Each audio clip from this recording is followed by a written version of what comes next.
आज आपण एका खूप अशी जिद्दी मुलगी आहे तिच्याशी भेटणार आहोत. ही मुलगी आदिती पारखे. आता 7वी शिकत आहे. तिचं घर आणि शाळेचं जे अंतर आहे ते 3.5 किलोमीटर आहे. ती दररोज शाळेमध्ये चालत जाते आणि एवढा संघर्ष करून तर तिनं एक खूप मोठी पराक्रमी अशी अचिव्हमेंट केलेली आहे. तर आपलं पुण्यामधील जे आयोग आहे आणि इस्रो यांच्या मार्फत एक परीक्षा घेण्यात आली नासा टूरसाठी किंवा भेटीसाठी. तर आपल्या भारतातले जवळपास 16,000 विद्यार्थी त्या परीक्षेला बसले होते आणि त्याच्यामधून फक्त 25 विद्यार्थी सिलेक्ट झाले. तर त्याच्यामध्ये आदितीचं सिलेक्शन झालेलं आहे. तर सर्वप्रथम आपण आदितीचं अभिनंदन करू आणि तिला पुढील वाटचालीसाठी शुभेच्छा देऊ. तर आदिती जी आहे ती जिल्हा परिषदेची निगुडकरची शाळा आहे त्या शाळेमध्ये शिकते. आज जर आपण समाजामध्ये बघितलं तर जिल्हा परिषद शाळा ओस पडत चाललेल्या आहेत आणि ज्या काही खाजगी शाळा आहेत किंवा इंग्लिश मिडियम आहे त्यासाठी लाखो रुपये फीस भरून पालक आपल्या विद्यार्थ्याचं भविष्य अंधार करून पाहतात. परंतु ही मुलगी अशी बघा की एवढी प्रतिकूल परिस्थिती असताना सुद्धा का जिल्हा परिषद शाळेमध्ये सुद्धा एवढं क्वालिटी शिक्षण मिळून किंवा एवढं सगळं प्रतिकूल परिस्थिती असून सुद्धा त्या मुलीनं स्वतःच्या जिद्द कष्ट ह्या बळावरती काय केलेलं आहे तर खूप मोठं सक्सेस मिळेल. एवढ्या कमी वयामध्ये एवढं मोठं जे सक्सेस आहे ते सगळ्याला आपल्यासाठी एक आदर्श आहे. तर तिला तिच्या शाळेमध्ये त्यांचे मुख्याध्यापक बांधव सर आणि इतर जे सर्व शिक्षक आहेत त्या सर्वांनी तिला मदत केली आणि सर्वांचा मार्गदर्शन हे तिला महत्वाचं होतं. त्याचबरोबर तिला कष्ट सुद्धा महत्वाचं आहे. कारण बघतो आपण आपल्या आसपास भोवती आपल्याला सर्व सुविधा असतात पण आपण त्या गोष्टी करत नाही. तर ह्या मुलीने बघा म्हणजे रोज शाळेत चालत जाणे, ऊन वारा पाऊस, तुम्ही बोर बघितला असेल, अख्या महाराष्ट्रात कुठं पाऊस नाही तुम्हाला सापडणार पण बोरमध्ये दररोज पाऊस येणार.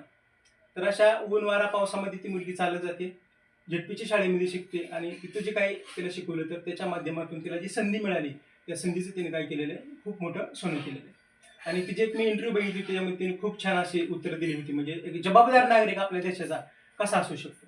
तर तिला त्याच्यामध्ये विचारलं गेलं होतं की तुला काय बनायचं, तर तिनं IPS आणि तिला दुसरा पण प्रश्न विचारला तुला श्रीमंत बनायचं का, तरी म्हणजे नाही मला श्रीमंत नाही बनायचं, तर मला सर्वांसाठी म्हणजे माणसासाठी काम करायचं. तिला आपण थोडेसे काही प्रश्न विचारू. मला किती परीक्षा दिली तू यासाठी? 3 टप्प्यांमध्ये परीक्षा होत्या. पहिली लेखी झाली, नंतरची ऑनलाईन होती, नंतर आयकाला इंटरव्ह्यू होता. त्याच्यामध्ये तू सर्व पास झाली. हां. ह्याच्यासाठी तुला कोणी कोणी मदत केली? आमचे मुख्याध्यापक शोध बांदल सर आणि कोटवड मॅडम माझ्या वर्ग शिक्षक. आता तू अमेरिकेला गेल्यानंतर काय करणार आहे? अमेरिकेला गेल्यानंतर मला सर्वप्रथम तिथली संस्था पाहिजे आणि तिथले जे शोध लावले त्यांनी ते कसे लावले ते पाहिजे आणि उपग्रह वगैरे सोडतात. आतापर्यंत कोणते कोणते उपग्रह सोडले त्यांनी त्याची माहिती घ्यायची. बरोबर. त्यानंतर तिथं जे नॉलेज तुला मिळाल्यानंतर तू आपल्या भारतात आल्यानंतर तुला काय इच्छा आहे तुझी, काय करायची? अजून तरी काय नाही. समजा तुला भविष्यामध्ये काय बनायचे? मला IPS व्हायचंय. तर त्यासाठी तू काय करू शकतेस, काय करण्याची क्षमता आहे तुझी? अभ्यास. बरोबर. तर बघा ते एवढी लहान मुलगी तिने स्वप्न तिनं बघितलेलंच आहे. म्हणजे एवढ्या कमी वयामध्ये तिचं स्वप्न आहे IPS आणि त्यासाठी तिचे अभ्यास करण्याची किंवा कष्ट करण्याची सुद्धा जिद्द आहे. IPS झाल्यानंतर तू काय करशील समाजासाठी? IPS झाल्यानंतर समाजासाठी मला सर्वप्रथम महिलांच्या संरक्षणासाठी काहीतरी करायचंय. बरोबर. अजून? आणि जी गोरगरीब मुलं असतात त्यांच्यावर खूप अत्याचार होतात तर ते पहिले दूर करायचे. बरोबर. बघा की एवढ्या कमी वयामध्ये किती मोठी समज आहे की आज जर तुम्ही महाराष्ट्रामध्ये बघितलं तर महिलांवरती अन्याय किंवा जे अत्याचार होतात ते दिसून येतात. तर ती जबाबदारी पोलिसांची असते की संरक्षण करणं. तर तिथं ती पहिलं काम काय म्हणते की महिलाचं संरक्षण करणं.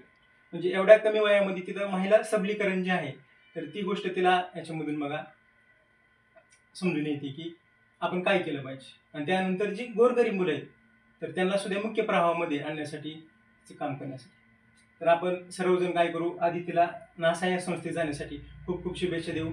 तिथला अनुभव आपल्या देशासाठी आपल्या समाजासाठी खूप मोठा फायदेशीर ठरेल. ह्यासाठीच आपण काय करतोय एक छोटासा सत्कार माझ्या वैयक्तिक पातळीवरती मी ठेवलेला आहे. माझं नाव अशोक वाघमारे, मी अनंतराव थोपटे कॉलेज भोर येथे इतिहास विषयाचा सहाय्यक प्राध्यापक आहे. तर मी माझ्या वैयक्तिक पातळीवरती तिथं यश बघून मी खूप भारावून गेलेलो आहे आणि यशाला एक थोडासा पाठिंबा म्हणून किंवा समर्थन म्हणून मी काय तिथं थोडासा सत्कार करणार.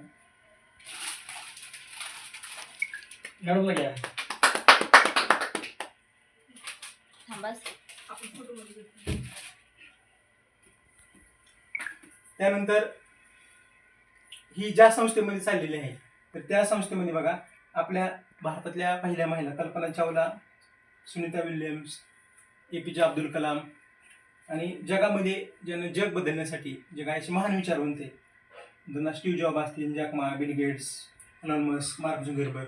तर हा जो एक वैचारिक वारसा आहे किंवा आपण वैचारिक प्रगल्भता म्हणतो, तर ही वैचारिक प्रगल्भता तिच्यामध्ये यावी आणि हा आदर्श घेऊन ती खूप पुढे जावी. ज्या पद्धतीने आपल्या कल्पना चावला आणि सुनीता विल्यम्स यांनी काम केले, तसंच काम आपल्या अदिती भविष्यामध्ये आपल्या इस्रो आणि नासासाठी कार्य करेल अशी माझी खात्री आहे. एवढं मी थांबतो. धन्यवाद.